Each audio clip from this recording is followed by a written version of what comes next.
네, 함께 볼 말씀은 신약성경 야고보서 1장 13절에서 17절까지의 말씀입니다. 저와 여러분들이 한 목소리로 함께 처음부터 끝까지 함께 읽겠습니다.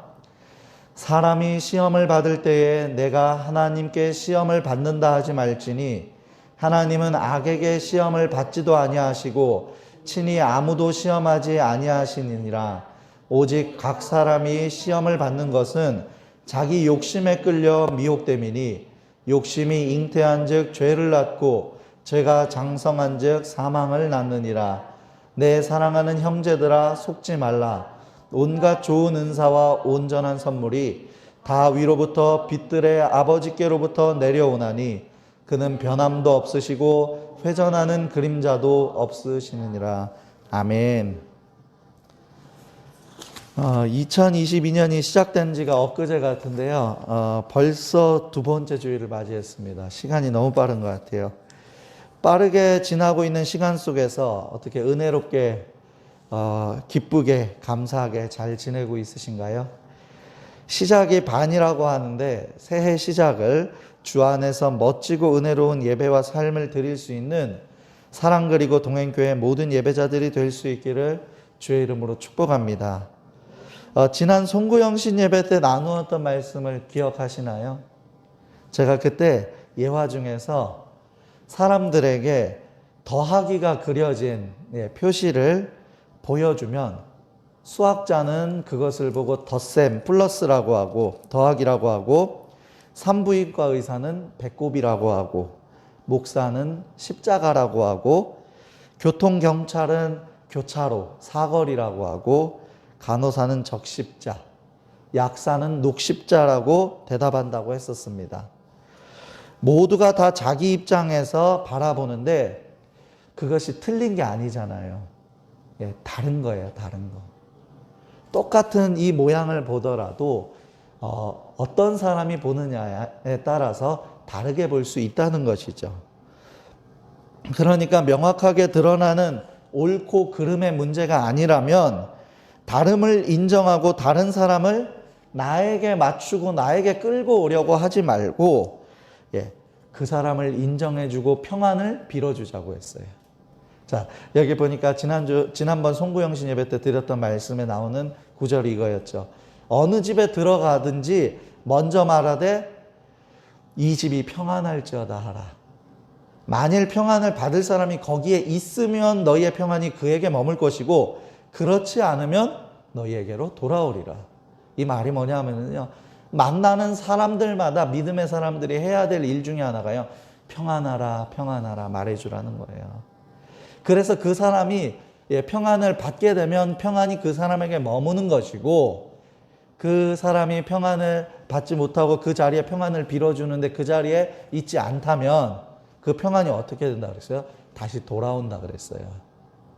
그러니까 다른 사람에게 평안할지어다 라는 선포를 하는 것은요, 절대 손해가 아닙니다.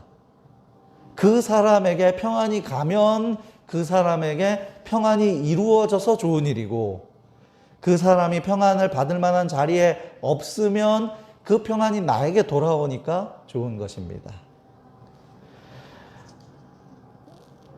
2022년에 다른 사람들에게 평안의 복을 나누는 모든 예배자들이 되자고 그때 말씀을 나누었었습니다. 그런데 말씀을 다시 묵상하면서 어떻게 하면 만나는 사람들마다 평안을 선포할 수 있을까? 우리가 그게 알고 있어도 잘 안 되잖아요. 나도 평안하지가 않고. 그래서 이것을 고민하게 되었고 말씀을 보던 중에 깨닫게 하신 바가 있어서 함께 오늘 이 시간을 통하여서 나누어 보도록 하겠습니다.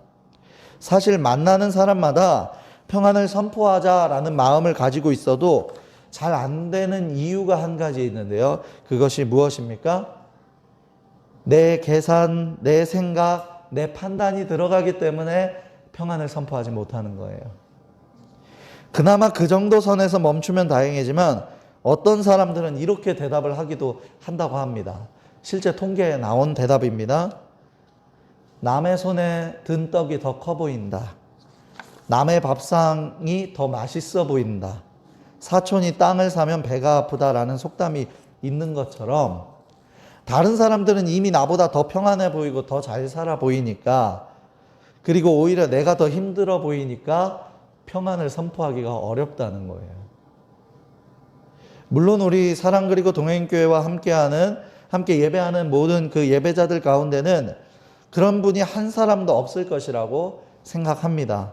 그렇지만 우리가 다른 사람에게 복을 나눠줄 수 있고 계산 없이 판단 없이 나눌 수 있는 것, 그것은 기억하시기 바랍니다. 욕심을 내려놓는 것에서 자연스럽게 평안도 해줄 수 있고 평안을 선포할 수도 있고 사랑을 나눠줄 수도 있다는 사실을 기억하고, 욕심을 내려놓고 다른 사람들에게 마음껏 나눠주고 마음껏 축복해주고 마음껏 평안을 선포할 수 있는 우리 모든 예배자들이 될 수 있기를 주의 이름으로 축복합니다. 그렇다면 욕심이라는 것에 대해서 분석도 해봐야 되고요. 또 욕심에 대해서도 한 번 더 생각해 볼 수 있어야 하는데, 오늘 말씀을 통하여서 믿음의 사람이 욕심에 대한 마음을 어떠한 자세로 관리할 수 있는지 말씀을 통해서 나누어 보도록 하겠습니다. 먼저 우리는 욕심의 유혹을 조심해야 됩니다. 13절 14절 제가 읽겠습니다. 사람이 시험을 받을 때 내가 하나님께 시험을 받는다 하지 말지니 하나님은 악에게 시험을 받지도 아니하시고 친히 아무도 시험하지 아니하시느니라. 오직 각 사람이 시험을 받는 것은 자기 욕심에 끌려 미혹됨이니. 아멘. 사람이 시험을 받을 때 나는 하나님께 지금 시험을 받고 있다라고 말하지 말라는 것입니다. 왜냐하면 하나님은 악에게도 시험을 받지 아니하시고 아무도 시험하지 아니하시는 분이기 때문이라고 성경은 기록하고 있습니다. 자, 그렇다면 조금 이해되지 않는 부분이 생기죠. 이상하잖아요. 왜냐하면 하나님께서 아브라함에게 이삭을 바치라고 테스트 하셨잖아요. 시험하셨잖아요. 그리고 욥이 사탄에게 시험을 당할 때 하나님이 그 시험을 허용해 줬잖아요. 당대의 완전한 의인이라고 불리워지는 욥에게 사탄이 시험할 때 그래 시험해봐라. 그래도 욥은 넘어가지 않을 거다. 그리고 예수님께서 광야에서 시험을 당할 때도 하나님은 내버려 두셨잖아요. 그럼 하나님께서도 어느 정도 시험하신다라는 결론이 나고, 또 우리들에게도 가끔 테스트 하시잖아요. 믿음 테스트 하시듯이. 그런데 왜 야고보서에서는 하나님께 시험을 받는다 하지 말지니 하나님은 악에게도 시험을 받지 않고 아무도 시험하지 않는다라고 기록되어 있을까? 이것을 정확하게 이해하려면요, 14절 말씀에 여기 시험이라는 단어에 유혹이라는 두 글자로 넣어서 한번 성경을 다시 읽어볼게요. 우리 한 목소리로 함께 읽어보겠습니다. 오직 각 사람이 유혹을 받는 것은 자기 욕심에 끌려 미혹됨이니. 아멘. 하나님이 우리의 믿음에 대해서 우리가 순종하느냐 불순종하느냐, 우리가 말씀을 따라서 말씀을 지키느냐 지키지 못하느냐, 또 말씀을 가지고 버티느냐 버티지 못하느냐, 이런 믿음의 테스트는 하십니다. 그런데 하나님은요, 유혹하지 않으셔요, 우리를. 유혹은 누가 하느냐? 사탄이 하는, 마귀가 하는 거예요. 그런데 이 유혹을 우리가 받는 것이 어디에서 시작되냐? 모든 유혹이 욕심에서 시작된다는 거예요. 성경이 그렇게 기록하고 있습니다. 하나님의 마음에 합한 사람 하면은 그 성경 인물 누가 떠오르시죠? 다윗입니다. 다윗에 대해서 성경은 뭐라고 얘기하면요, 하나님의 마음에 쏙 든 사람, 하나님의 마음에 합한 사람이라고 기록하고 있습니다. 그런데 이 다윗이요, 하나님 앞에 범죄한 일이 있어요. 자신의 충신 우리아를 전쟁에 내보내가지고 가장 위험한 곳에 내보내서 간접 살인을 한 것도 있고 밧세바를 취한 것도 있지만, 부하의 아내를 취한 것도 있지만, 또 다른 것이 하나 더 있습니다. 혹시 떠오르는 것이 있으신가요? 예. 바울이 이스라엘 수를 계수하죠. 근데 그 숫자를, 백성들의 수를 계수할 때, 여기 말씀해 보니까요. 역대상 21장 1절인데요. 사탄이 일어나 이스라엘을 대적하고 다윗을 충동하여 이스라엘을 계수하게 하니라. 이스라엘의 숫자를 한번 세보라고 사탄이 일어나서요. 다윗의 마음을 막 어때요? 충동질을 하는 거예요. 야, 네가 얼마나 강력한 힘을 가졌는지, 네가 얼마나 부유한 나라가 됐는지 한번 숫자를 쭉 세보고 계수해봐라. 사탄이 충동질을 하죠. 이게 어떤 유혹이 온 거예요, 지금? 나는 강력한 나라를 갖추고 있다. 내가 가지고 있는 것을 보여주겠다라는 유혹에 끌려서 욕심의 마음을 드러내게 한 사건입니다.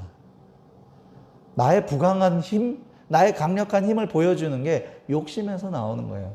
근데 그 욕심이 어디에서 나왔어요? 사탄이 다윗을 충동하는 유혹에서 시작됐다는 거죠. 자, 사실 다윗이 부강한 나라의 왕이 된 것, 두 번째 왕이 된 것은 하나님의 도우심으로, 하나님의 인도하심으로 부강해진 것인데, 자신의 힘을 보여주기 위한 이스라엘 백성들의 인구 조사를 하게 된 것입니다. 물론 다윗은요, 뒤늦게 깨닫습니다. 21장 8절에 다윗이 하나님께 아뢰되 내가 이 일을 행함으로 큰 죄를 범하였나이다. 이제 간구하옵나니 종의 죄를 용서하여 주옵소서. 내가 심히 미련하게 행하였나이다 하니라. 하나님, 제가 미련했습니다. 저 용서해 주세요. 라고 지금 고백을 하고 있는 거죠. 그때 선지자 갓을 통하여서 하나님께서 이렇게 말씀하십니다. 갓이 다윗에게 나아가 그에게 말하되 여호와의 말씀이 너는 마음대로 택해라. 세 개 중에 한 가지 고르라는 거예요. 혹 3년 기근이든지, 혹 내가 석 달을 적군에게 패하여 적군의 칼에 쫓길 일이든지, 혹 여호와의 칼, 곧 전염병이 사흘 동안 이 땅에 유행하며 여호와의 천사가 이스라엘 온 지경을 멸할 일이든지라고 하셨나니 내가 무슨 말로 나를 보내신 이에게 대답할지를 결정하소서 하니. 그러니까 다윗의 욕심으로 유혹에 넘어가서 큰 문제를 일으켰잖아요. 근데 그 일들에 이스라엘 백성들, 신하들이 또 다 동참을 했잖아요. 그러니까 다윗에게 고르라는 거예요. 셋 중에 하나 골라라. 다윗이 전염병을 선택하죠. 그 결과가 어떻게 됐는지 아십니까? 이에 여호와께서 이스라엘 백성에게 전염병을 내리심에 이스라엘 백성 중에서 죽은 자가 7만 명이었더라. 네, 지금 7만이면 엄청난 숫자입니다. 이게 유혹에 이끌려서 욕심에 의해서 이루어진 인구조사에 의한 결과는 7만 명의 죽음이었습니다. 오늘 본문에서도 말하고 있죠. 예. 욕심이 잉태한 즉 죄를 낳고 죄가 장성한 즉 사망을 낳는다 그랬어요. 이렇게 7만이라는 사람들이 전염병으로 죽음을 당하게 됐습니다. 다윗이 자신의 부강함, 자신의 힘을 드러내기 위한 사탄의 유혹을 받게 되었는데 그것이 다윗의 자신을 드러내기 위한 욕심에서 나타난 일이라는 것입니다. 그러나 이것은요, 다윗에게만 일어나는 유혹이 아니라는 사실을 기억하시기 바랍니다.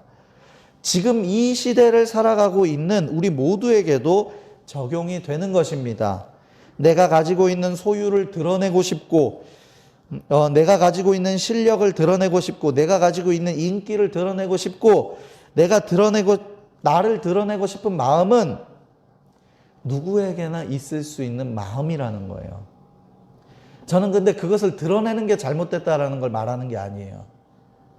그것을 드러내는데 왜 드러내느냐예요. 왜?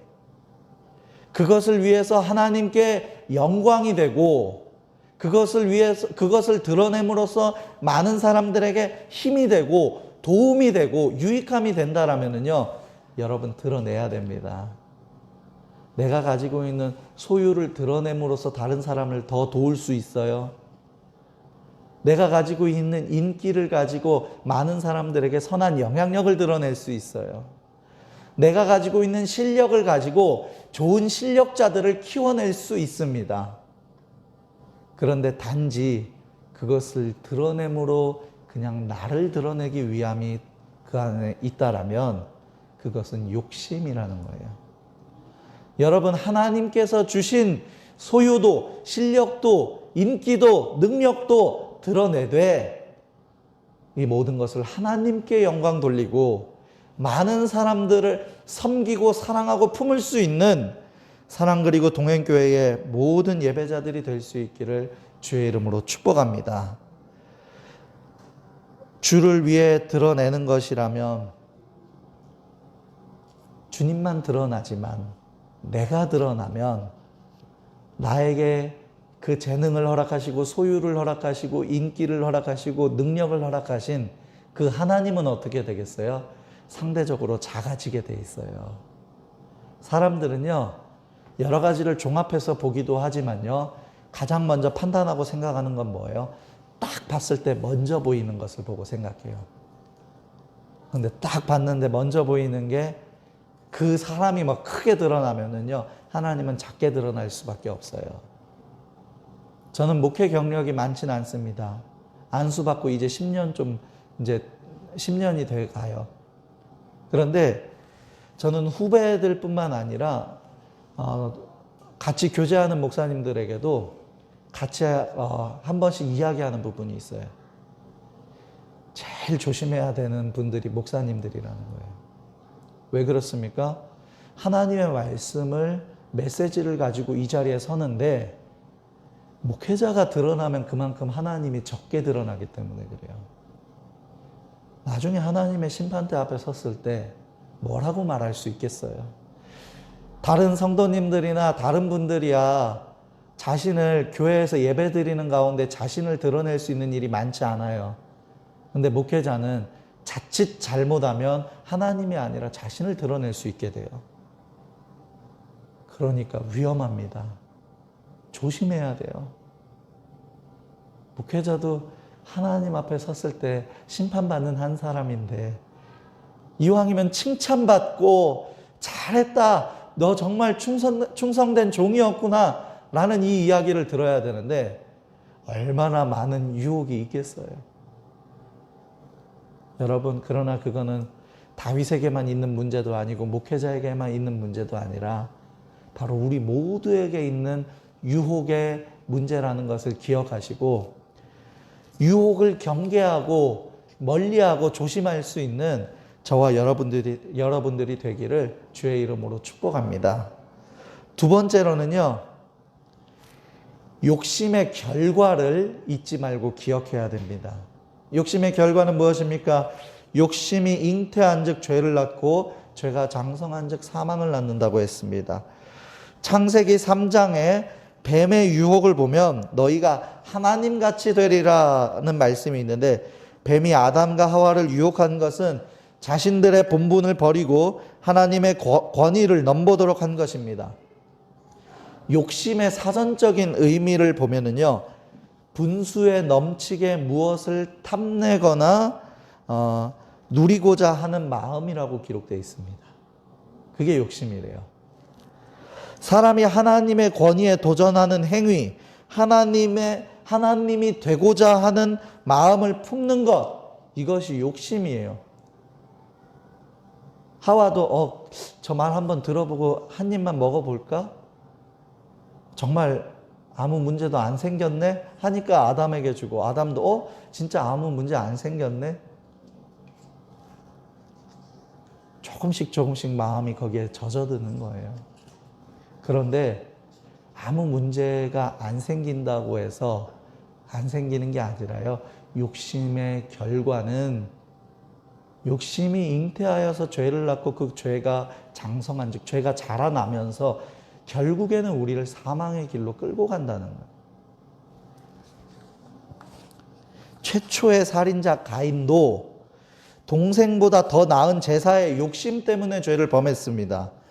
야곱도 장자권에 대한 욕심 때문에 부정한 방법을 선택했고 요셉의 형들도 아버지에게 더 사랑받는 요셉이 미워서 아버지의 사랑에 대한 욕심 때문에 동생을 종으로 팔아 넘기게 된 것입니다.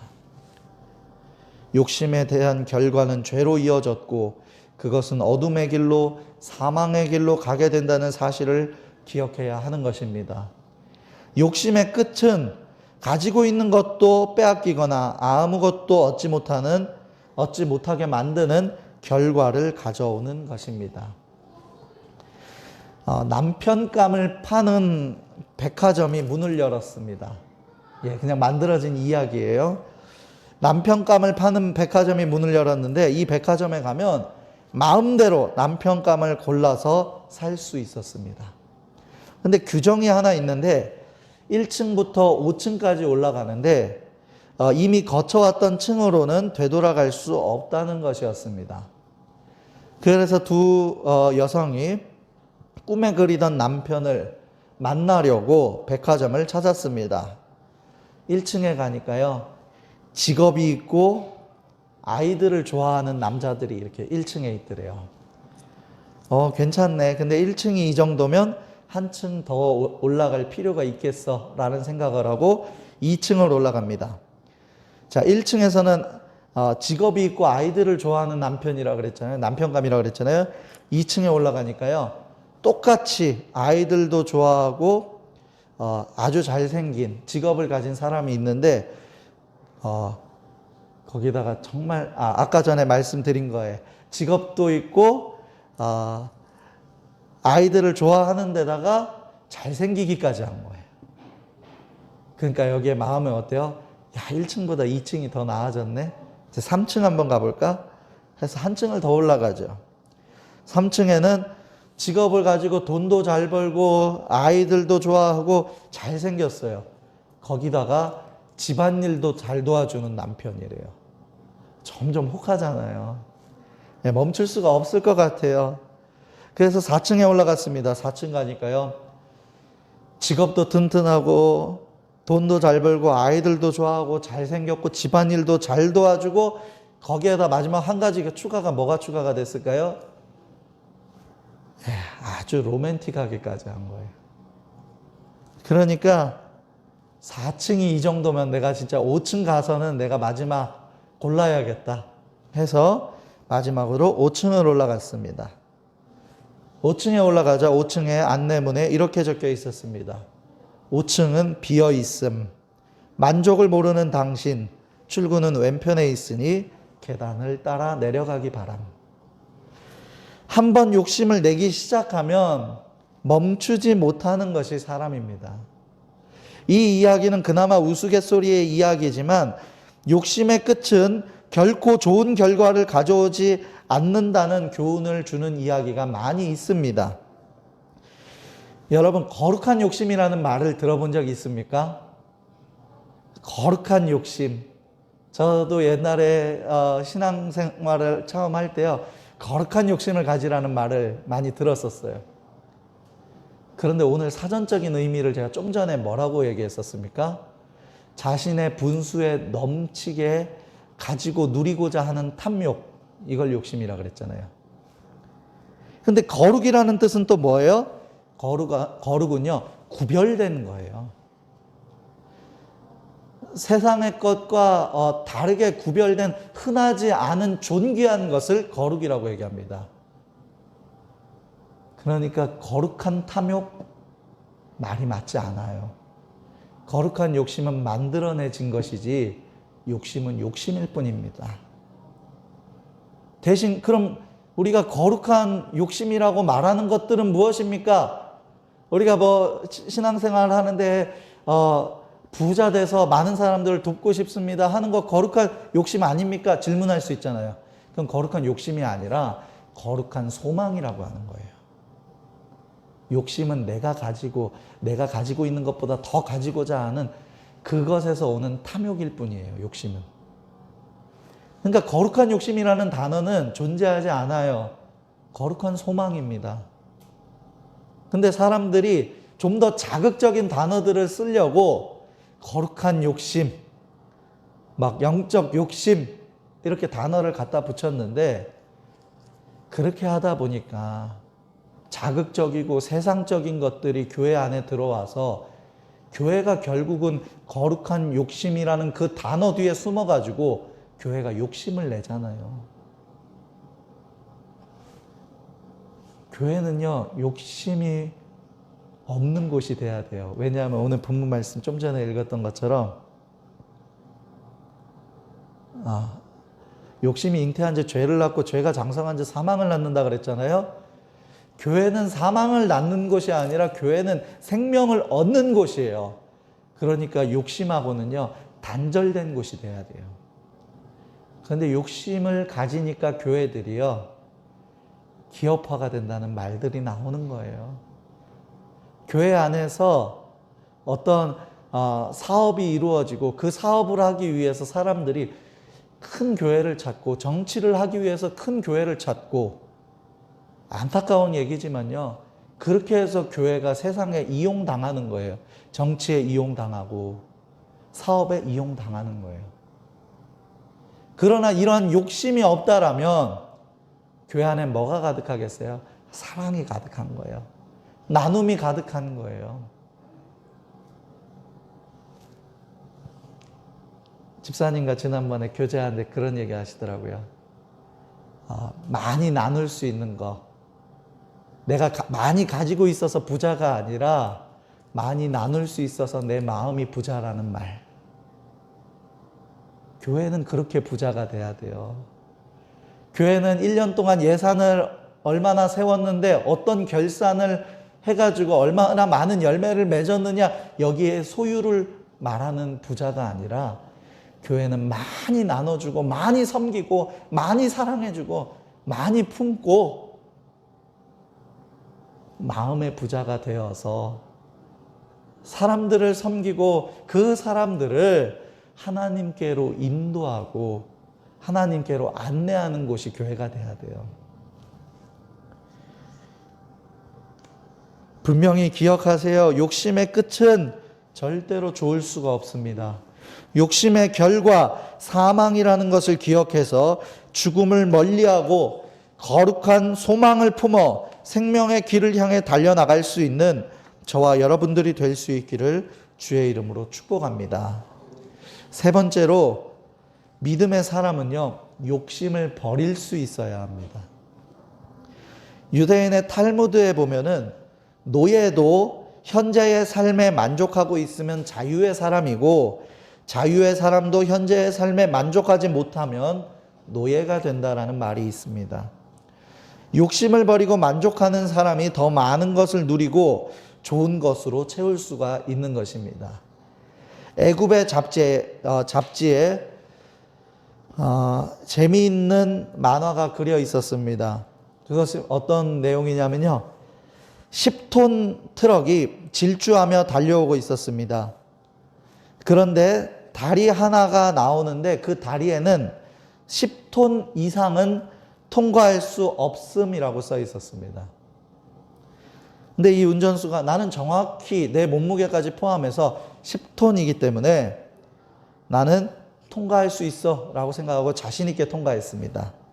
조금이라도 뭘 내려놓고 간다든지 이런 게 없는 거예요. 자신의 판단에 맡기고 조금 더 욕심을 낸 거죠. 그러나 트럭에 새 한 마리가 앉았습니다. 그러자 10톤이 넘게 되고 새 한 마리 때문에 다리가 무너졌습니다. 그런 그림이에요.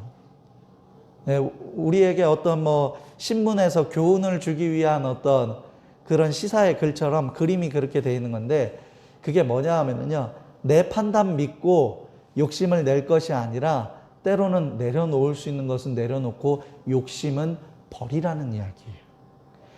만약 새 한 마리가 탈 정도의 무게만큼 혹은 내 몸무게만큼의 짐을 내려놓고 건넜더라면 그냥 통과했겠죠. 근데 사람들이 어떻게 생각해요? 이 정도는 괜찮아. 이 정도는 내가 평상시에 늘 다녔던 10톤의 무게이기 때문에 아무런 문제가 없어. 근데 그때 참새 한 마리가, 아주 가벼운 새 한 마리가 와가지고 앉았는데 10톤이 넘어버리는, 우리의 판단을 틀어지게 만드는 것은요, 큰 게 아닙니다. 아주 작은 거예요. 아주 작은 거 하나가 내 마음을, 내 감정을, 내 생각을 혼란스럽게 만들고 어렵게 만드는 것입니다. 여러분, 욕심을 내려놓으면 주님께서 내려놓은 만큼, 아니 그만큼이 아니라 오히려 더 좋은 것으로 채워주실 줄로 믿습니다. 17절 보겠습니다.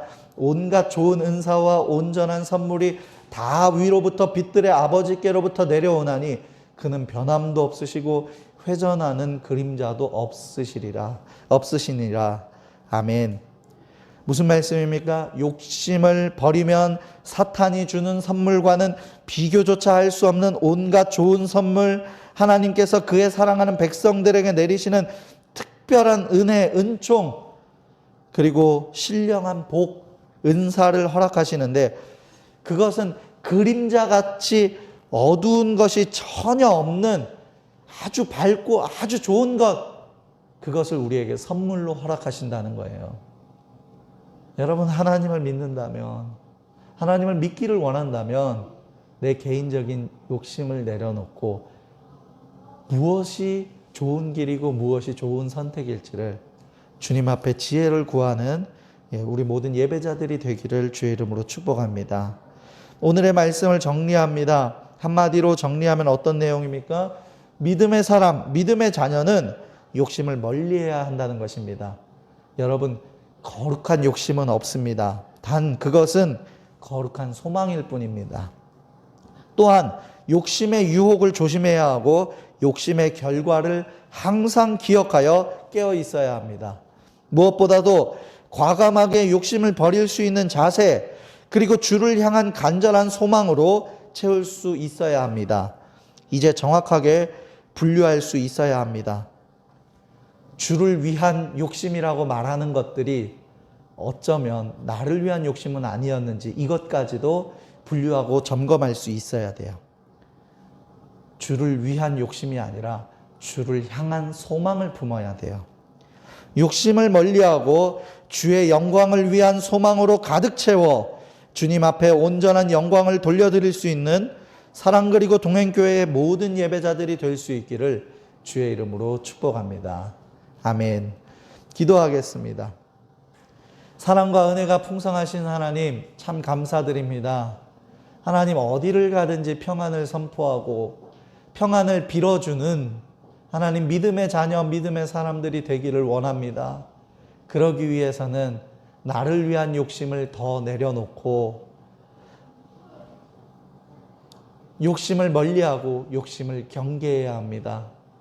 하나님, 욕심의 유혹을 멀리하고 욕심의 결과가 결국에는 죽음이라는 사실을 기억하여 욕심을 버리고 주님을 향한 소망으로 채워갈 수 있는 우리 모든 예배자들이 되게 하여 주시옵소서. 하나님, 그래서 주님을 향한 소망 때문에 더 주님을 사랑하고 더 많은 영혼을 사랑하고 더 많은 이들을 품고 사랑하고 섬길 수 있는 우리 교회와 모든 예배자들이 될 수 있도록 우리를 인도하여 주시옵소서. 항상 함께 하실 주님을 높이 찬양드리며 감사드리며 예수님의 이름으로 기도드립니다.